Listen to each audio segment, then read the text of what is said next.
Hi అండి. నా Raavan boss pan 64. Sunny బన్నీతో కలిసి సోరస్ ప్రియ కూడా చిన్నపిల్లల్లా మారిపోయి హంగామా చేస్తున్నారు. సగం మెట్లు దిగి అక్కడ కనిపించిన దృశ్యాన్ని చూసి అక్కడే ఆగిపోతారు సిద్ధు, అమ్ము. పెద్ద పెద్ద కేకలు, నవ్వులు వినిపిస్తూ కొత్తగా కనిపిస్తున్న తన ఇల్లుని చూసి సిద్ధు కళ్ళు పెద్దవి చేసి చూస్తూ ఏం జరుగుతుంది ఇక్కడ అని అంటాడు పెద్దగా. కంచు కంఠంలో రీసౌండ్ వచ్చిన అతని వాయిస్ కి ఎక్కడ వాళ్ళు అక్కడే స్టాచ్యూలా నిలబడిపోతారు వాళ్ళంతా. వాళ్ళు నిలబడిన విధానానికి అమ్ముకి ఒక్కసారిగా నవ్వొస్తుంది. దాన్ని పెదవి కింద దాచేస్తూ, విలన్ కహికేకి అందరినీ బెదరగొట్టేస్తావు చూడు, నువ్వు గర్జించేసరికి అందరూ ఎలా భయంతో ఎక్కడ వాళ్ళు అక్కడ ఆగిపోయారు అనుకుంటుంది. సిద్ధు మరొక్కసారి ఏంటిదంతా అంటాడు కోపంగా. కీ ఇచ్చిన బొమ్మల్లా సన్నీ, బన్నీ, సోరస్, ప్రియ నలుగురు సిద్ధు వైపుకు తిరుగుతారు. అదే పొజిషన్ లో. ఏమో అని భయంతో చేతులు నలుపుకుంటూ నిలబడి ఉన్నారు. సిద్ధు స్టెప్స్ దిగుతూ కిందకు వస్తూ, ఏంటి ఇలాగే ఆడుకునేది, ఈ బొమ్మలు విసురుకోవడం ఏంటి అని చెల్లా చెదురుగా పడి ఉన్న టాయ్స్ ని చూస్తూ అంటాడు సిద్ధు. ముగ్గురు మేం కాదంటే మేం కాదు అని ముగ్గురు సూరజ్ వైపు వేలు పెట్టి చూపిస్తూ, సన్నీ బన్నీ బాబాయే అంతా చేశాడు అని ప్రియ కూడా వాళ్ళ అన్నయ్య ముందు మొదలు పెట్టింది. అడ్డంగా సూరజ్ని అయితే బుక్ చేసేశారు పాపం. సిద్ధు దగ్గర సూరజ్ బెక్కమొహం వేసుకుని, ముగ్గురు ఏంద్రా ఇలా బుక్ చేశారు, హిట్లర్ దగ్గర అన్నట్టు ఎక్స్ప్రెషన్స్ ఇస్తూ ఉంటే ముగ్గురు కూడా సేమ్ ఎక్స్ప్రెషన్స్ ఇస్తూ, మాకు దొరకకుండా ఇప్పుడు దాకా ఇల్లంతా రన్నింగ్ చేసినందుకు ఇలా చేశామని ఎక్స్ప్రెషన్స్ ఇస్తారు. అమ్మోని వీళ్ళ మామూలు వాళ్ళు కాదు బాబోయ్, చూపులకే వీళ్ళ క్యూట్ గా కనిపించేది, కానీ లోపల మాత్రం మహా డేంజరస్ అనుకుని తర్వాత చెప్తా మీ ముగ్గురు పని అని. అది కాదన్నయ్య, ఏదో సరదాకి ఆడుకుంటున్నాం. ఏంటి ఆడుకోవడానికి ఇదేమైనా గార్డెనా? అయినా సరదాకి ఆడుకోవడం ఏంటి, దొరికింది ఛాన్స్ అనుకుని సన్నీ బన్నీ ఇద్దరు కూడా సిద్ధు దగ్గరికి వెళ్తారు. వాళ్ళని సిద్ధు ఒక్కసారిగా ఎత్తుకోగానే ఇద్దరు సిద్ధు మొహమంతా ముద్దులు పెడుతూ, కరెక్ట్ డాడీ, మేము ఇది గార్డెన్ కాదు, బాబా బయటికి వెళ్ళి ఆడుకుందామని.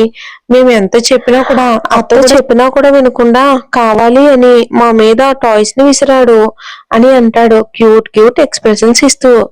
అయినో బంగారాలు, నా చామ్స్ ఇలాంటి కోతి వేషాలు వేయరు అని, ఇదంతా మీ బాబానే చేశాడు అని నాకు బాగా తెలుసు అంటాడు సిద్ధు సూరజ్ వైపు గుర్రుగా చూస్తూ.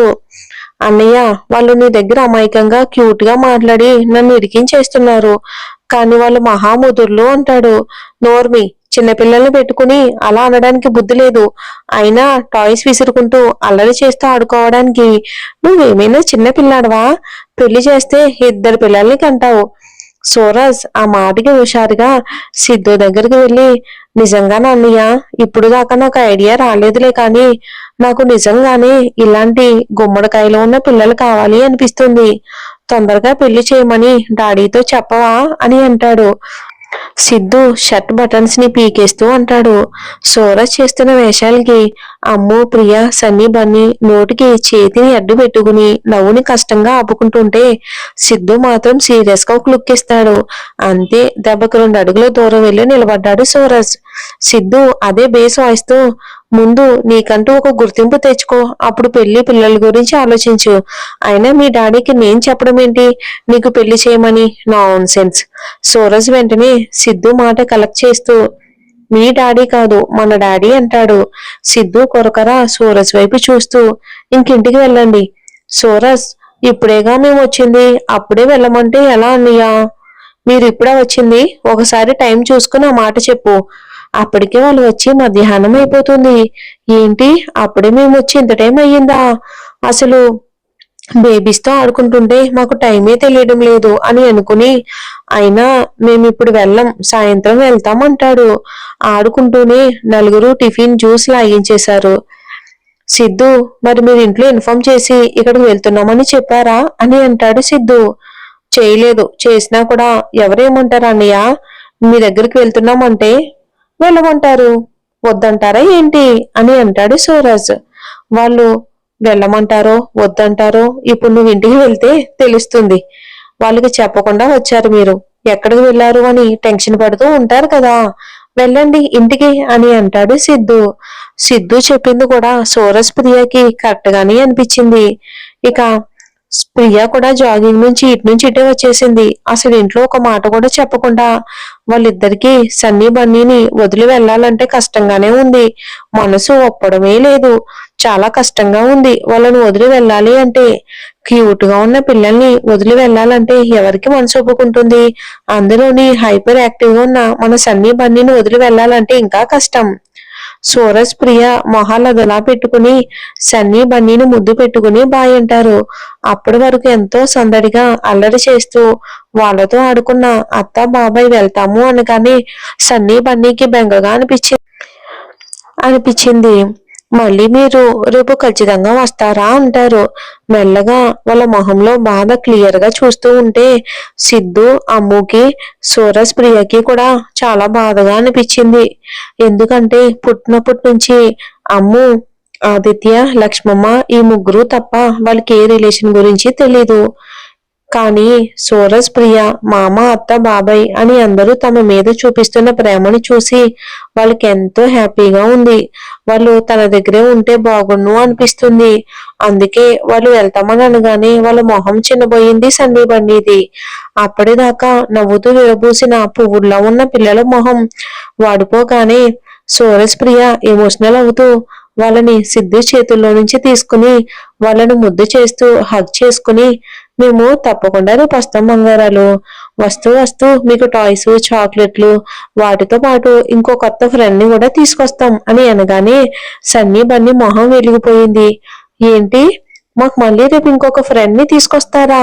ప్రామిస్ అని అనగానే ప్రియా, సూరజ్, పింకీ ప్రామిస్ రేపు ఇంకో కొత్త ఫ్రెండ్ ని తీసుకొస్తాం. ఇప్పుడు మేము వెళ్ళమా అని అనగానే వాళ్ళు హుషారుగా సూరజ్ ప్రియ బొగ్గ మీద ముద్దు పెట్టి రేపు ఎర్లీ మార్నింగ్ రావాలి అని ఆర్డర్ వేస్తారు పిల్లలు. షూర్ డార్లింగ్స్, రేపు తొందరగా వచ్చేస్తాం. ఇక వాళ్ళని కిందకి దించి బాయ్ వదిన, బాయ్ అన్నయ్య, రేపు వస్తామని అంటారు. మాటిచ్చారు, వస్తాం కాబట్టే మాటిచ్చాను అని అంటారు ఇద్దరు. సిద్ధు సైడ్ స్మైల్ తో చూద్దాం అంటాడు. సిద్ధు అలా ఎందుకు అంటున్నాడో సూరజ్ ప్రియకి అర్థం కాదు.